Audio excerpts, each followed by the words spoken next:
And welcome to everyone, especially those of you who are celebrating your reunions this year for Chestnut Hill Academy, Springside, and Springside Chestnut Hill. I'm Kristen Norton. I'm the Associate Director of Development. I joined the development team in 2019, and I've been a parent at the school since 2013. And tonight I am very excited to welcome you all. It's the first night of our reunion week activities, and I'm excited to pass it off to Bob Peck, class of 1970, and Ellen Haas, class of 1977. Thank you, Kristen. I have the great pleasure of introducing Bob. And while I've given this a lot of thought, but I think that Bob Peck is the person we all dream we could be. His resume is pages long, and while some of you may know him as a senior fellow of the Academy of Natural Sciences of Philadelphia, many others in the world know him as a writer, naturalist, photographer, and historian who travels the globe. Don't we all want to be Bob? I know I do. Anyway, he's our very own Indiana Jones, and I give you here a very brief compilation of my best of Bob. Did you know that Bob has authored 5 books, including Specimens of Hair, which came out in 2018, about the Academy's presidential hair collection?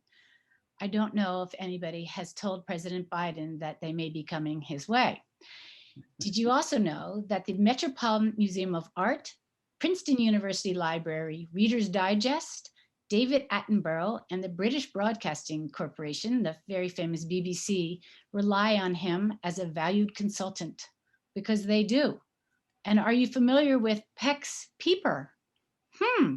In 1988, it became a new species of South American frog, one of three frog species that Bob discovered in the Amazon basin, which was named, this one was named in his honor. The Latin name is Eleutherodactylus pecki.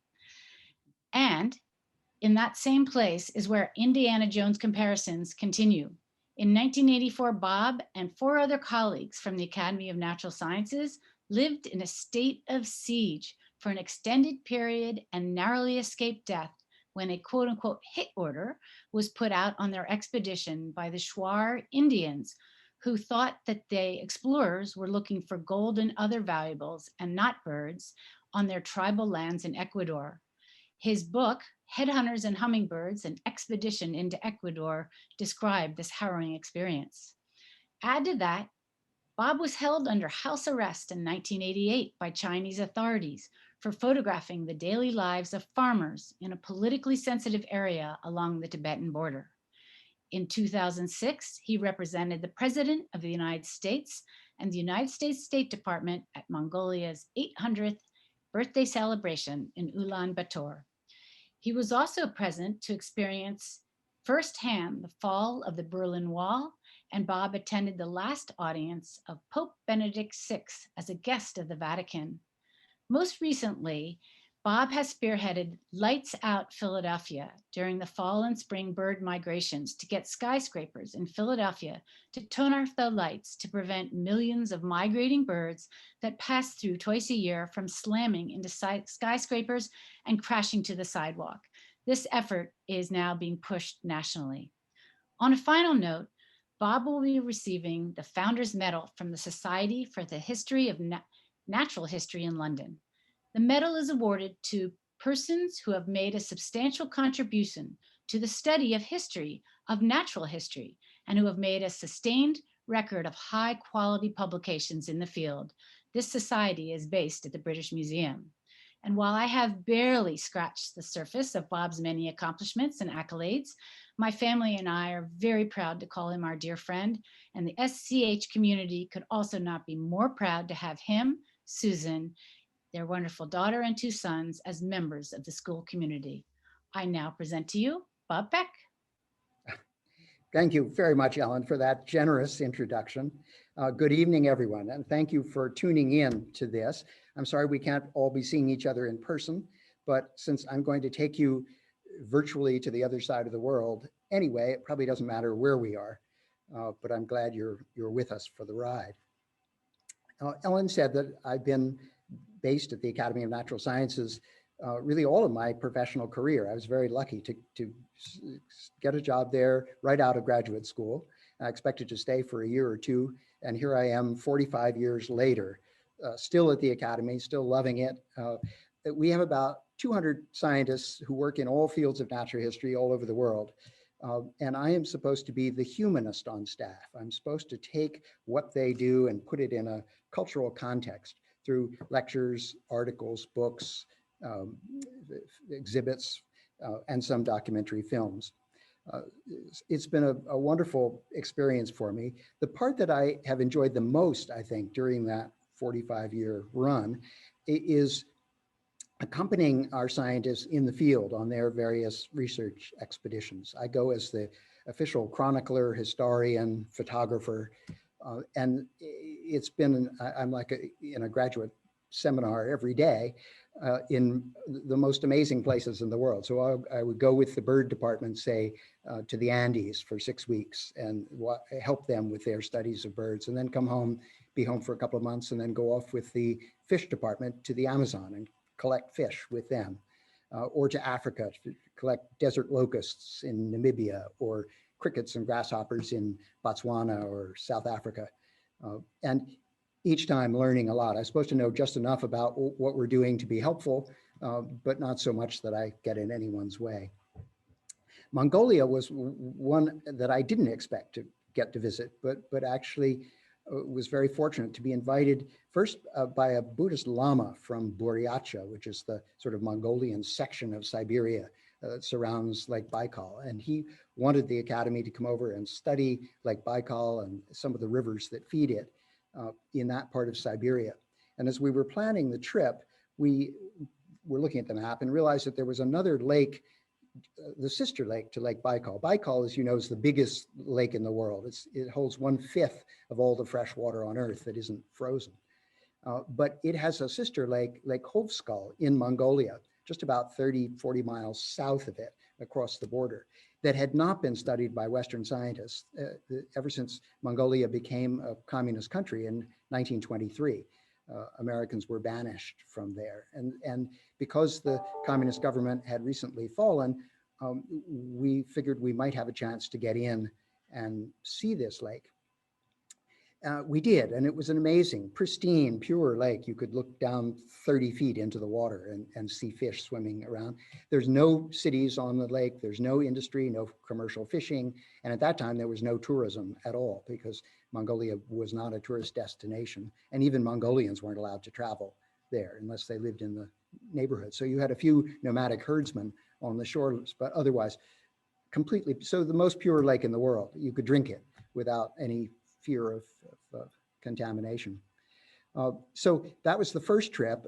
It led to several others. And the film that I'm going to show you in just a minute is about an area just to the west of Lake Hovskal called the Darhad Basin, which is even more remote than Hovskal. Hovskal is pretty remote, but Darhad even more so. Very difficult to get into. It's surrounded by mountains. On several trips, I went in by Russian Jeep. On one case, I had to go in on horseback. But it's a beautiful part of the world, as you'll see, and one that I enjoyed having a chance to visit and get to know people at. So the film, you'll see it's about a half-hour documentary film that talks about my return to the Darhad after a period of almost 25 years to try to find some of the people that I had first met on the first trip there in 1995. So without further ado, I'm going to ask Miguel to put our film on. I should explain that the way these Zooms work, apparently we cannot feed it to you directly. It's going to have to come through our computer and then through our microphone back to yours. So it may sound a little garbled, but hope you can hear it all right. So here we go.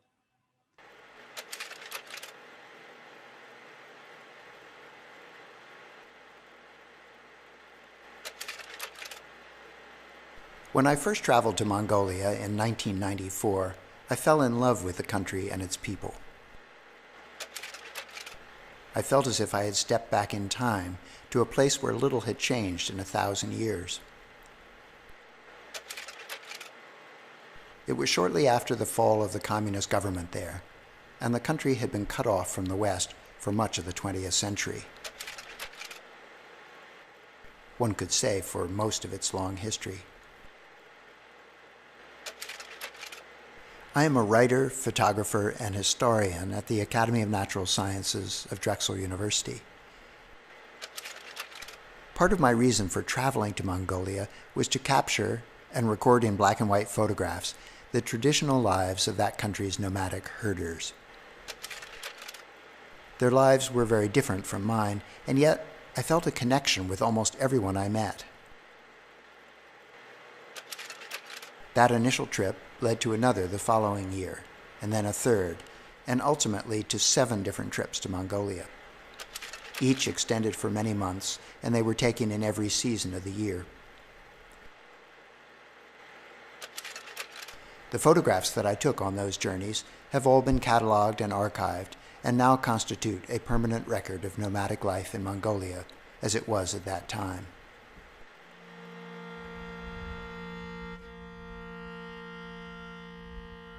Today, almost 20 years after my first visit to this country, I am returning to the Darhad Basin, a remote valley in northern Mongolia, not far from the Russian border.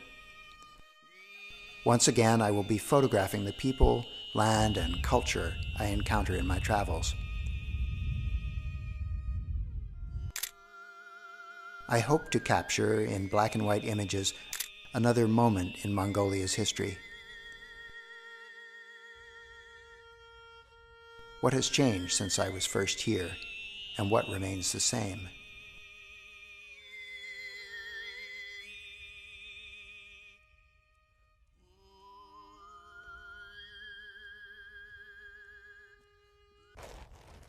On this trip, I am specifically looking for the same people that I met and photographed here in 1994 and 95. Thank you. Now what I'm going to do is show her some pictures that were taken almost 20 years ago. I have brought about 75 duplicate prints with me to give away to the people in the photographs. This woman is one of the first people we have shown them to, and already she recognizes someone she knows. He was a wrestler in swimming, Zhang, elephant. His man is the Batoj, the governor's brother. Oh, yes. When I take a photograph of a person or a place, it is a way of capturing and preserving something that is in the process of change. Although we tend to notice it less in ourselves, time is forever changing all of us. Sometimes it's more obvious than others, as I think you can see in the lines on this woman's face. With a photograph, a moment in time, an experience, and even parts of a life can be held still forever. We've met 2 people now who recognize people in the photographs that I brought with me, and that's an encouraging sign. We met the brother of the wrestler who's in this picture, and I got him to identify who everyone was in the wrestling match. We gave him the original, and he'll take that home for his family. So with that encouragement, I think we're going to head north now and get closer to the area where the pictures were taken.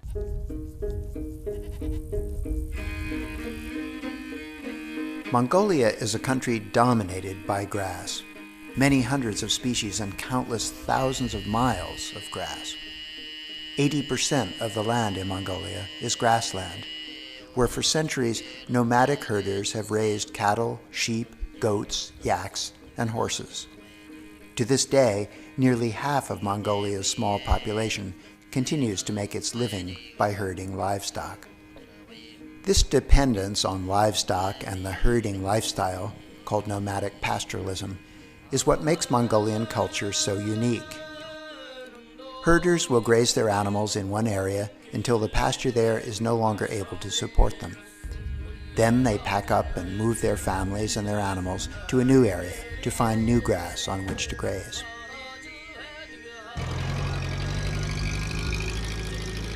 Depending on rains and the availability of healthy pasture, some families can move up to 5 times a year just to find better grazing for their animals. Moving long distances between seasonal grazing spots requires a portable home, the traditional Mongolian ger, often called a yurt, in other cultures. And it requires herders to live a simple life with few possessions. This family, which was moving its ger to a new grazing area, allowed me to photograph them. With everyone involved, the entire setup took a little over an hour. For many who live in Western cultures, it would take longer to clean a single room. As I begin this journey through Mongolia, I enjoy seeing images that are familiar. Some of the photographs I am taking now could have been taken 20 years ago, or some 100 years or more. It's a comforting thought, to be sure, but I'm conscious that there are signs of change here, too, and that life is much more difficult for the herders now than it was the last time I was here.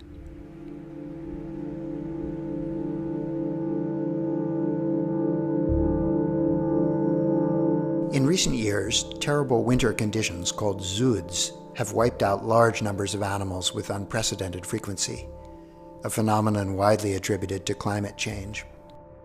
Энэ тэнд аваалал тэгэл аваал чадаагүй энэ тэнд ялах тэгэл сэрийгэл тэгэл байж лээсэн. Бэлчээр төгсөн бол тэгэл бэлчээртэй одоо хүртэл явж явахд ясна байж л байдаг. Хайралтгүй юм ээ нэг олон жил.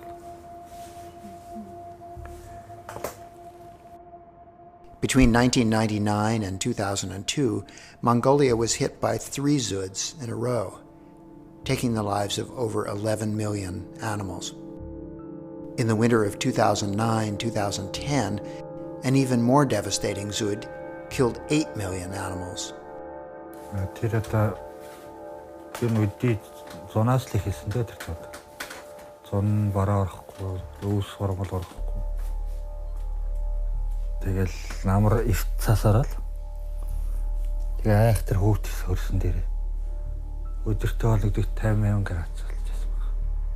Тэгээ өдөр болгон ингэ цаас ялмаагаад тэгэл мал дараа муу. The death toll so far stands at around 3 million livestock. Many simply froze to death in temperatures which plummeted to minus 45 degrees centigrade. Unless emergency aid arrives here and arrives here quickly, it won't be just the animals that'll perish. The impact of these extreme winter storms and the loss of pasture land due to overgrazing and climate change has brought catastrophe to herding families here. Thousands of Mongolians are giving up their traditional lifestyle and moving to the city to try to find work. Most of them moved to the country's capital, Ulaanbaatar. Migrants from the countryside have settled in the ramshackle ger districts, which sprawl for miles outside the city limits in areas that were open grassland when I first came to Mongolia. These unregulated settlements struggle with basic needs like water, food, and sanitation. I look upon this urban sprawl with sadness, for I know the hardships it creates for the people who live here and how much they miss the life they left behind. За би 2005 оны 10 сарын шийдвэр гарсан юм аа. Угаасаа малдгүй болоод яг ногоон дээр ардгүй болсон. Амьдрах одоо ярина чадваргүй одоо үргэлж тийжэх. Дээрэн хитүүлсэн дэ малаасаа саллаа гэхэд бол. Тэгээ одоо аргагүй их амьдрах хийхэд одоо бэрхшээл ажил хийсэн. Энэ харамсалтай.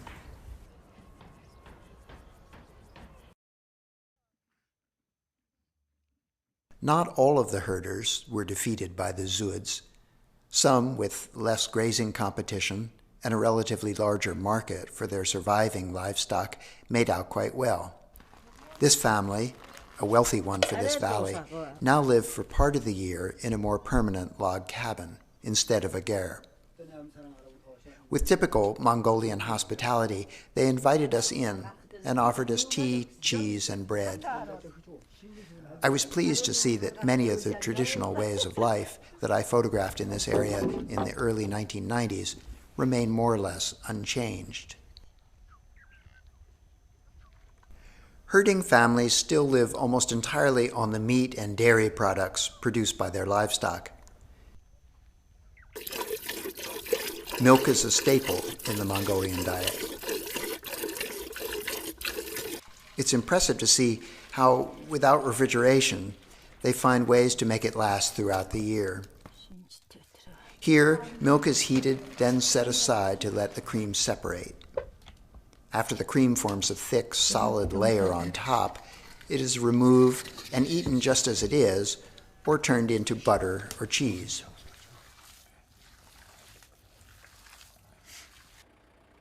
This is a typical kind of Mongolian cheese called arol. It is made by drying yogurt curd in the sun for several days. It tastes like hardened, chalky, bitter yogurt.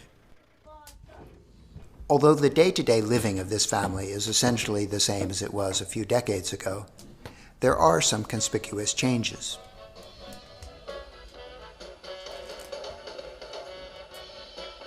The youngsters in the family are definitely in touch with the changing times through a satellite dish powered by solar panels, as well as spotty cell phone reception. The young men seem more interested in tinkering with cars than with the chores of traditional herding life. One can imagine that in a few years they are unlikely to be here. They may well be living in Ulaanbaatar, or even beyond the borders of the country.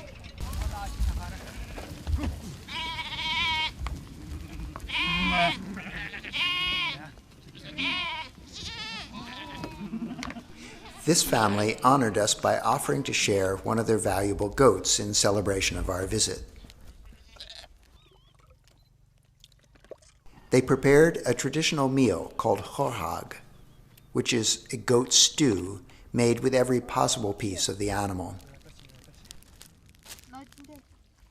The intestines are filled with blood to be cooked into blood sausage.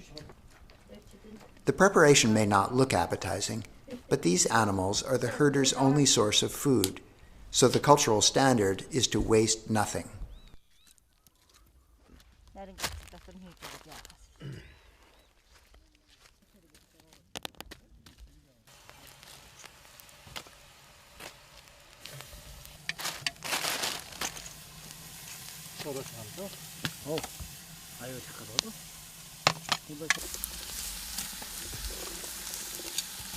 Khorhag is pressure cooked by putting very hot stones and the parts of the animal being cooked into a tightly sealed container.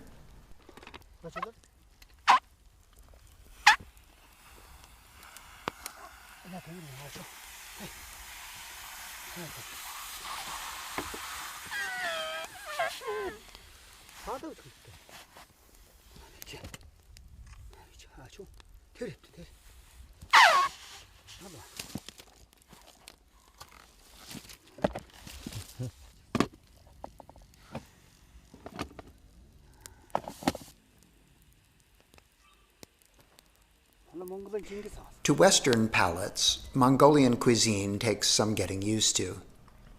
For a dish that uses so many parts of the animal, the flavors are surprisingly bland, and vegetables are few and far between. In most of my travels, I have remained healthy, but because of the scarcity of water or refrigeration and the constant presence of livestock, there's always a risk of illness. We had a khorhag this morning, and a couple of hours later I began to feel not so great. And it's been pretty much downhill since then. It's just I have this visual memory of the big bowl with all the innards and the goat's head and these various things, which not as appetizing as one would like. And once you get sick and you begin thinking about this, it doesn't help.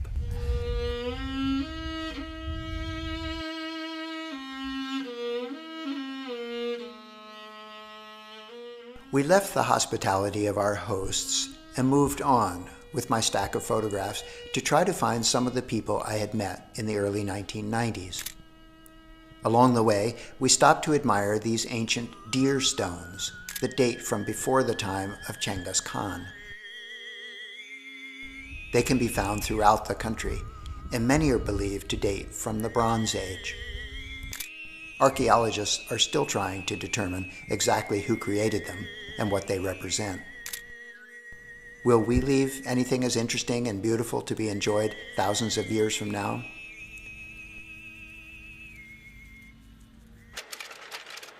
When I was in this area in 1994, I visited a number of Buddhist temples that were being rebuilt or built anew as part of the resurgence of Buddhism following the fall of communism in 1990. Under Soviet influence, Buddhism was outlawed and brutally suppressed in Mongolia from the 1920s on. These pictures were taken just a few years after the open practice of Buddhism was once again permitted in Mongolia. And that's that. You see how you can see just a bit of that roof and the light is on it? It's like I'm from here. The roof's been replaced since then. You can see the ridges on the tin here, and now it's smooth.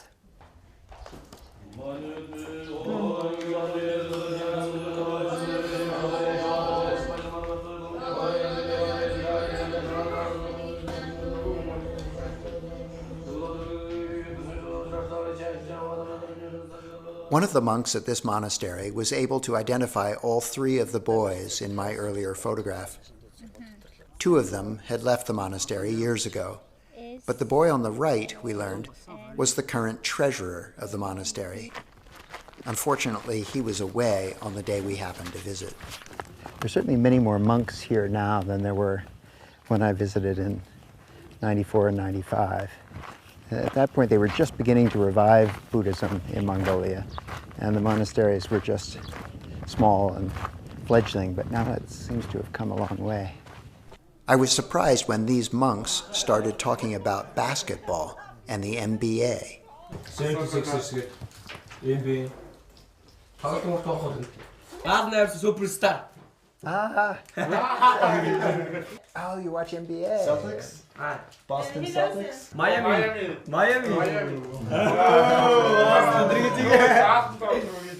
It's amazing that an interest in American sports has found its way to this monastery in northern Mongolia. I wanted to show you another picture. I showed these young monks the pictures I brought, but none of them was old enough to recognize any of their fellow monks from so long ago. And you need to be a little closer together. It is encouraging to see this Buddhist temple now flourishing. These young men are embracing Mongolia's ancient traditions of Buddhism, while at the same time staying thoroughly connected to the modern world.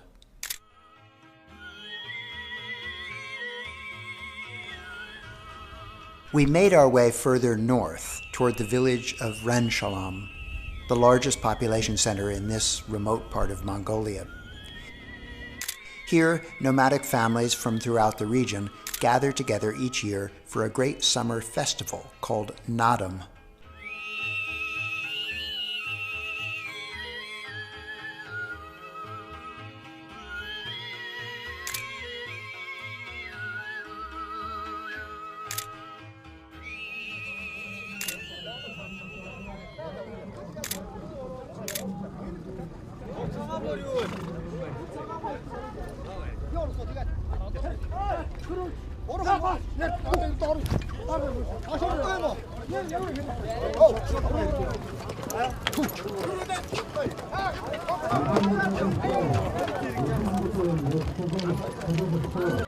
Nadam, the biggest event of the year in Mongolia, is a celebration of history, sports, family, culture, and national identity.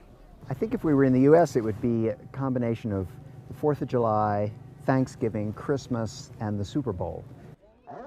The celebrations center around three major sporting events. It's the three so-called manly sports in Mongolia: wrestling, archery, and horseback riding. And these were the things, apparently dates back to Genghis Khan. These were the skills that men were supposed to have. In ancient history, Genghis Khan's military was one of the most feared and most successful armies of all time.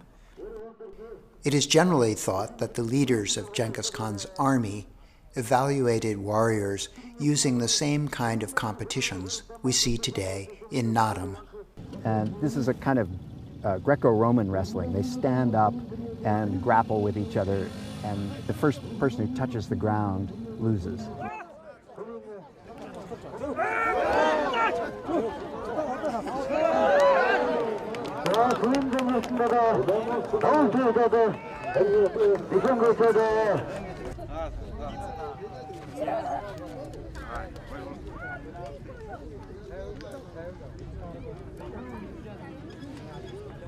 One of the things that made Genghis Khan's army so effective was its cavalry.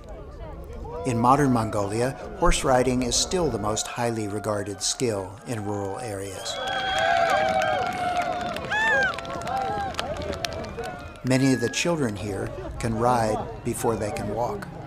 Some of the horse riders here are 5 and 6 years old, and they're riding 30 kilometers across open grasslands, often without a saddle or stirrup.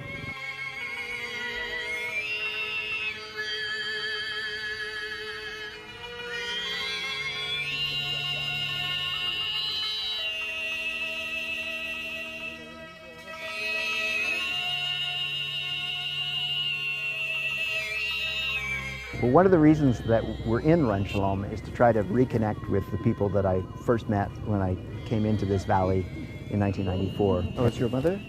Ah, okay. This is a picture of his mother, and she's no longer living. Every time I've brought out pictures and shown them to one person, the next thing I know, there are 2 people, then 4, then 6, 8, 10, 15, all looking at the pictures at once, and oh yes, that's my uncle, that's my brother, that's my friend, there's my late grandmother or whatever. So we've had no trouble finding people. The problem has been holding on to the pictures long enough to make any kind of meaningful contact, because they all want to take these pictures home with them.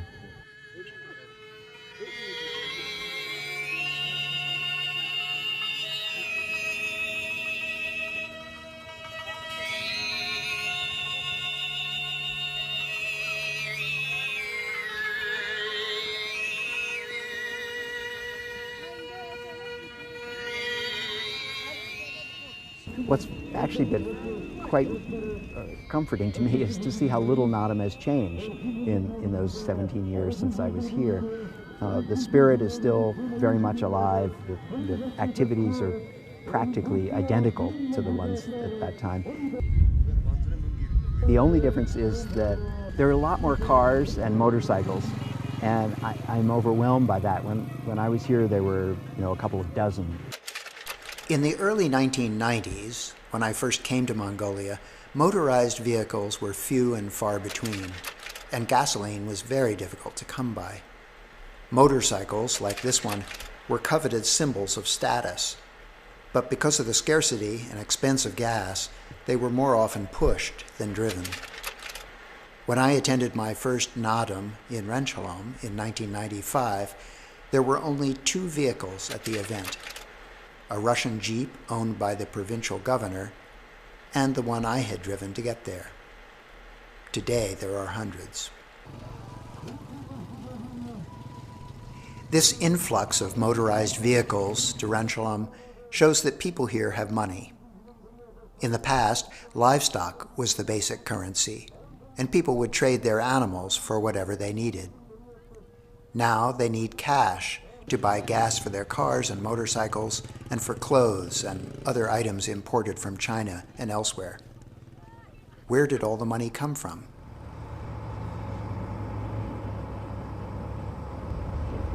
The biggest change affecting Mongolia today is the recent exploitation of coal, oil, and other natural resources, which are extracted and then trucked off to next door China and beyond.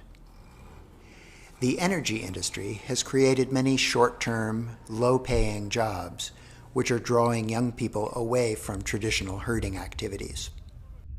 The Mongolian government takes a hefty sum of the profits made by mining, and for political reasons has distributed universal cash handouts to all voters as an incentive to allow the development of the mines. Rural Mongolians received a one-time payment of an amount of money they had never seen before. With little understanding or appreciation of how to invest and save money, many bought motorized vehicles, cell phones, televisions, solar panels, satellite dishes, and other pieces of modern technology. All of this has created an odd combination of old and new, a dissonant blend of traditional and modern culture.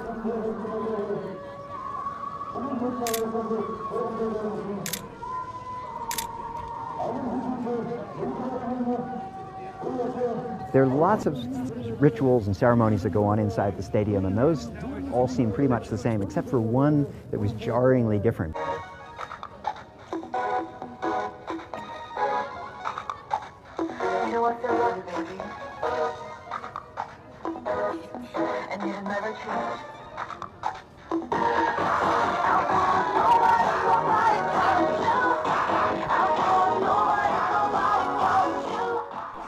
This pop music dance sequence exemplifies the influence of Western culture, which you can also see in the way people dress. The traditional Mongolian dale, the colorful robes you see many of the older people wearing, seem to be going out of style in favor of the Western clothing you might expect to see in Beijing, Moscow, or New York. And so pop music and Naadam just don't connect in my mind. But it's a country that's very much a contemporary country. These people are not living in the past as much as it may look that way to us.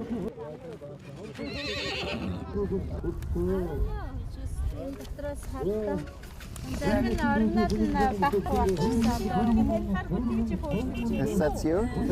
Ah, good. I recognize you. Is that you? Uh-huh. It was gratifying to finally reconnect with some of the people I had photographed so many years ago.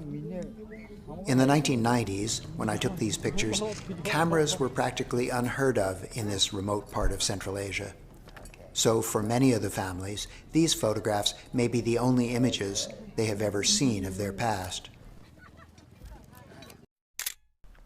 For someone who lives day to day, it's a strange sensation to even think about having lived in the past, let alone to see yourself arrested in an image from so many years ago. Look at yourself here. There, okay. And no more.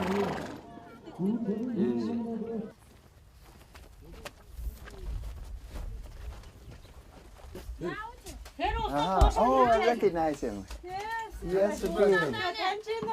Sambano. Here's a picture of you.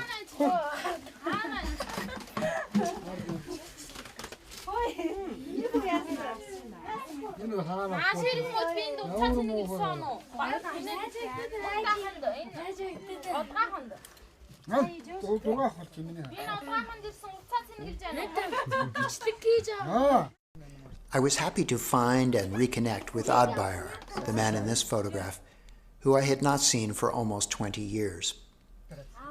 When I took this portrait of him in the early 1990s, he was a nomadic herder, living his own life and expecting to raise his family the way he had been raised, with a traditional lifestyle that dated back for countless generations.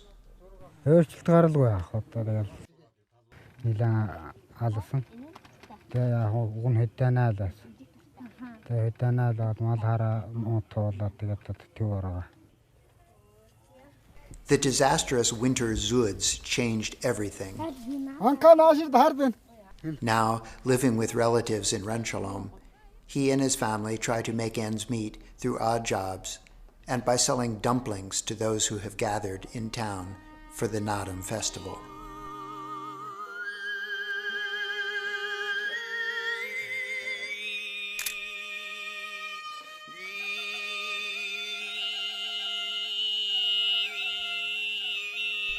With Naadam over, we left Renchalom for the long journey back to Ulaanbaatar.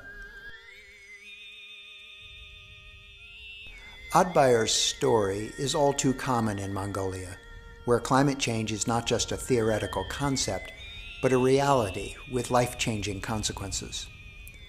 My colleagues at the Academy of Natural Sciences, now part of Drexel University, have been working in Mongolia for almost 20 years to understand the environmental changes taking place there.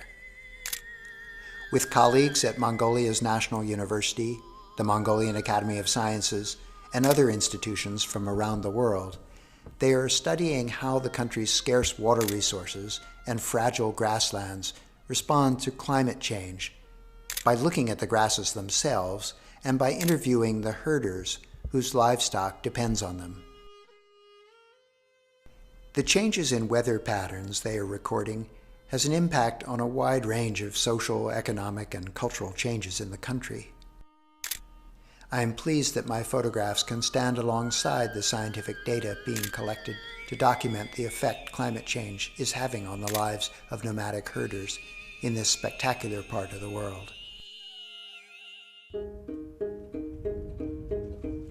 After thousands of miles and many weeks of travel through Mongolia's vast territory on this trip, I have come to appreciate how much has changed in the culture that I've tried to document on film.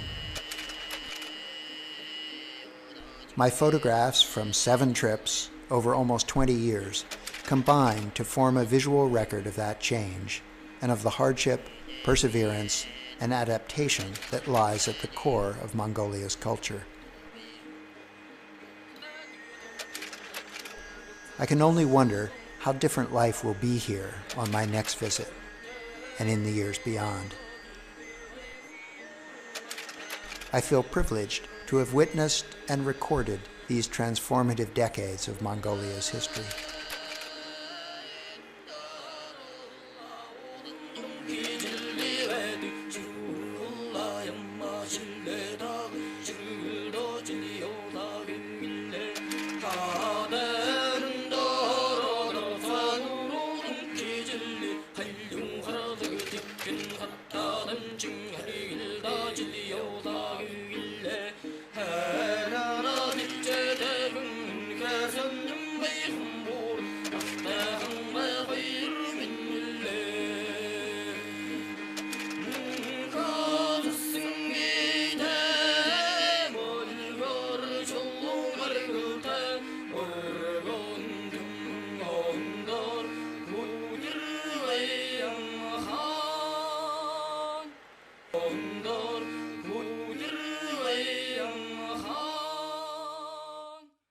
And if anybody else out there has any questions for Bob, please put them in the chat or the Q&A. But I have some actually to start off with, so if you're willing to give it a go. Great, yeah, happy to answer questions. All right, we saw the section in the film where you got sick. Can you tell us a little bit more about the food in Mongolia? Yes, well, Mongolia is not a place that I would recommend going if food is your primary interest. And particularly back in the 90s, it's a pretty monotonous meal or diet that's almost entirely based on meat. If you're a vegetarian, don't even think of going there. But dairy products and meat, a lot of boiled mutton. And when I was a visitor, and you saw the one case in the film where they killed a goat for us, but often as usually the first Westerner they'd ever met, I was considered a guest of honor. And sometimes they would kill a sheep or a goat and then serve me a glob of sheep fat the size of a grapefruit. And you're sitting in the ger with 8 or 10 people all around, and it's in their tradition, the guest of honor has to eat first. And so there you are, and there's no way of turning it back. You just have to sort of gag it down. And if you're lucky, you have a little bit of fermented mare's milk as a chaser, which is the national drink of choice. But it's a pretty rough go. I usually took along lots of prunes and raisins and things like that to help relieve the diet, but never sure quite what you're going to get. But I was fortunate in that the one thing that was shown in the film was the only one of 2 times that I've been sick in the 7 trips there. The only other one was in a very fancy hotel in Ulaanbaatar, where I went in and ordered, after 6 weeks in the field, I went in and ordered what I thought was the best meal they could serve. And I was sick for days after that. Oh, horrible. Wow. Oh my gosh. But fortunately, because they live in isolation from one another, disease does not travel very quickly or far. So they were spared COVID, at least in the countryside. It was much worse in Ulaanbaatar. How interesting. All right, I have a question here for, do you speak or can you speak Mongolian? And if not, how did you deal with the language? Yes, it's a very difficult language to speak. It's a Turkic language, very guttural, as you could hear some of those guys that were being interviewed.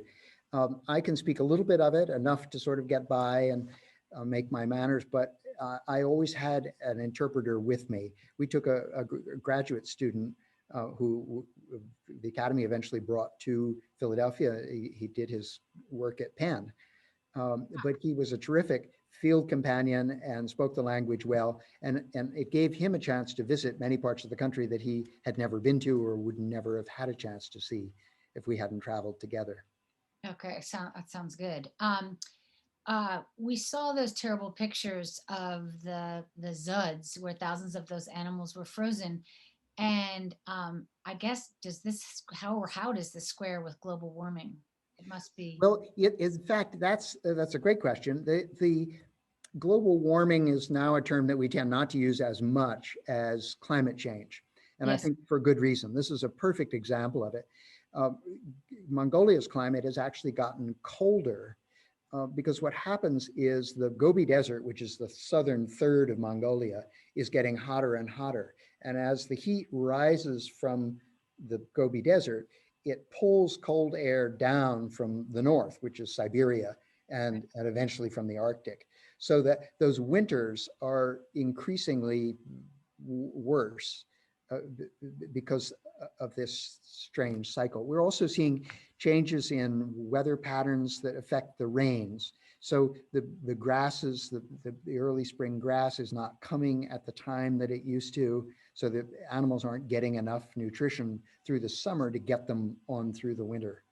But it's a very complex situation. But we've definitely in the now 25 years or so that we've been studying in Mongolia have been able to chart quite dramatically the climate change that's occurring there.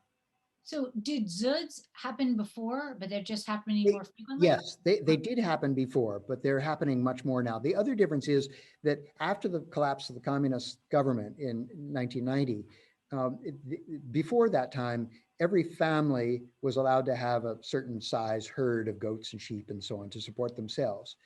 But anything more than that, the communist government required them to share with the community. So needless to say, people did not want to share a lot, so they just kept what they needed. Once the communist government collapsed, people realized that they could grow herds any size they wanted, and they thought this would bring them wealth. So they began having more and more and more sheep and goats, which overgrazed the land dramatically. And Yes. so they were much more susceptible to the Zuds. They weren't as well nourished to begin with. And then when the snow covered the grasses were much shorter and it cut them off from any source of food. Oh, interesting. I have a question here of, how did you cover so much country where it looks like there aren't many roads? Yeah, hardly any roads. And when I first went there was literally one paved road that went about 100 miles. And here's a country the size of Western Europe. So you're driving basically across the open steppes in the grassland. There are sometimes little ruts, but there hadn't been, when I first went there hadn't been much trans-country travel. People were required by the communist government to stay in their own region. So that there was no need for roads and there hadn't been much traffic. When I first went there, the only kinds of cars that were available were Russian Jeeps, which were very tough and durable, but they were not very comfortable. There were no springs or shock absorbers. The seats were just metal slabs with a kind of veneer of cloth. The windows would not open. I guess the Russian military decided soldiers didn't need to be comfortable. So there was no air conditioning and no windows to open. So you're driving across in the northern Gobi with 100-degree temperatures, sun beating down on you, dust coming up through the ventilators in the floor, and you're packed into a car with all the food that you're trying to carry, no refrigeration. So pieces of cheese and yak and so on that are days and days old that are all beginning to create pretty heady smells, not to mention yourselves. Water's in very short supply, as you could imagine in a country like that. So bathing is difficult and baths are few and far between. It's also, Bruce, that when you're visiting them, Water is hard to come by. In traditional Mongolian life, nomads used to carry a bowl with them. In fact, I brought a couple along here as sort of show and tell. These are beautiful silver bowls with the silver hammered over a wooden structure. And the nomads would carry one of these in their dale, tucked in. They'd arrive at someone's ger, and they'd be offered tea or food of some sort or another in their dish, eat it, and then put it away and go away. Nomads don't want to carry a lot of stuff for other people. So when I arrived, until I learned to carry my own bowl, they would send the children out to quickly prepare a dish for me, and I would watch them while they licked it clean because there was no water to wash anything. And then they'd fill it up with whatever and present it to me with a big smile. And again, if you're the guest, you just have to eat whatever they give you. So it's quite a wonder I didn't get more sick. But when you're boiling things, you're boiling the tea, you're boiling the mutton and so on. That tends to kill off a lot of germs. Well, that's a whole new cleaning system. Here's one. What was your most unusual experience in Mongolia? Oh, well, that's a hard one to say. Probably the most unusual, bizarre one was the one you mentioned when I was invited to represent the United States at Mongolia's 800th birthday, because all my other trips had been completely on my own and off in the country and very tight budgets and so on. But suddenly, thanks to the State Department and the White House, I was flown over on Air Force 3, arrived in Ulaanbaatar, and then given a motorcade right through the heart of Ulaanbaatar, where they stopped all the traffic in the entire city. I was mortified. Here we had the American flag flying on the front. I said, "Oh, please take that flag off. I don't want to be associated with this." Of course, people were rather angry, but there's this huge gathering for the event, and I was very well cared for by the president and his entourage. I was given breakfast at the equivalent of what they have as Camp David, which is right on the outskirts of town. And it was 8 o'clock in the morning, but the only thing they knew to serve Western visitors was a full, like 5-course dinner. So there was the whole, starting with soup and there were all kinds of toasts and wine and everything else and endless food. And then each one of the members of the cabinet got up and gave a toast. So we all had to drink the toast with it. I should say, when you're in the country, it's fermented mare's milk. But when you're at a presidential reception, they serve Genghis Khan vodka. I don't know. Oh my gosh. But it's strangely, during the whole communist era, Genghis Khan was banned from any conversation. The Russians did not want the Mongolians to have any sense of national pride. And Genghis Khan, they were afraid if they got too wedded to him, might encourage them to revolt against the Soviet Union, which was controlling them. But once the communist government collapsed, Genghis Khan came back in fashion, and everything in Mongolia is named after Genghis Khan now, and you can even get Genghis Khan burgers at the local fast food store. Oh my gosh. I have just a question that came in also. Do you have plans to go back? And then you discussed a little bit about COVID, but earlier, but overall how Mongolia was affected by COVID. Yes, no, I don't have any immediate plans to go back. Incidentally, I should have explained at the outset of the film, that film was made in 2011, so it's already 10 years old. There's part of me that wants to go back. Of course, I'm very eager to see. There's part of me that also is a little reluctant to go back. I mean, I'm afraid I saw Mongolia at such a magical time in its history. And the air pollution and all of that in Ulaanbaatar, the growth of Ulaanbaatar has gone exponentially. When I first went there, there were, I think, 2 traffic lights in the whole capital. There were more people riding horses than there were cars in the city. And there were cattle grazing on the steps of the Parliament building.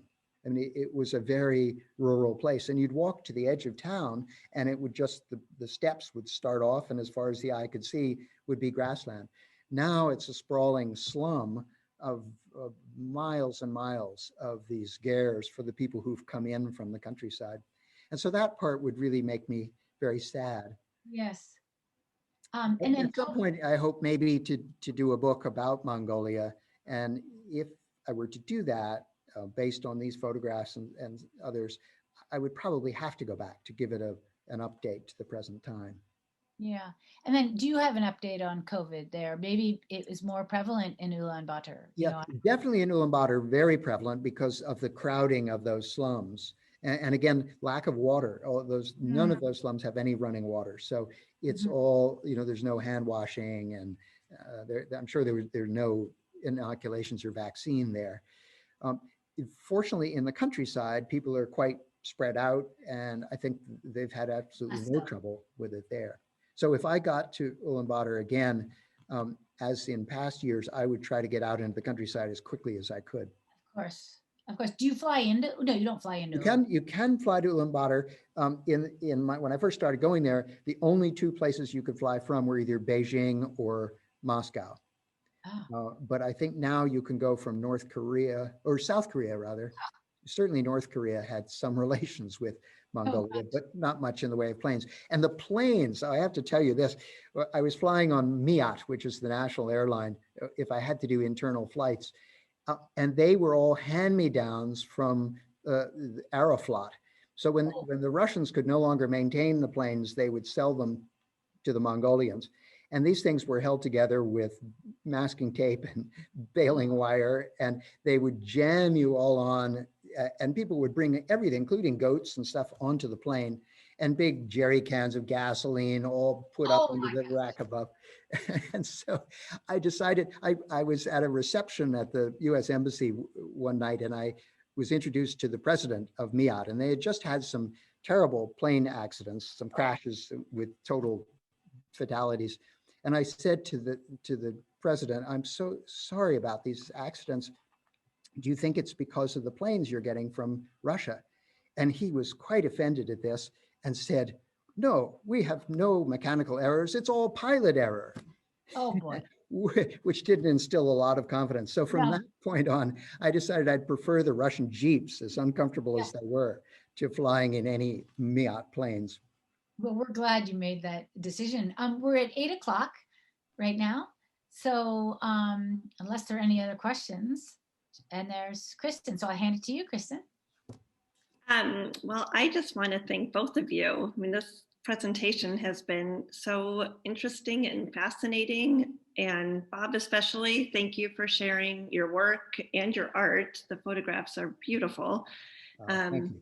I know I'm going to be thinking for a while, especially about the technology and what we would consider Western progress, how that has affected their culture in many ways, both negatively and positively. It was amazing.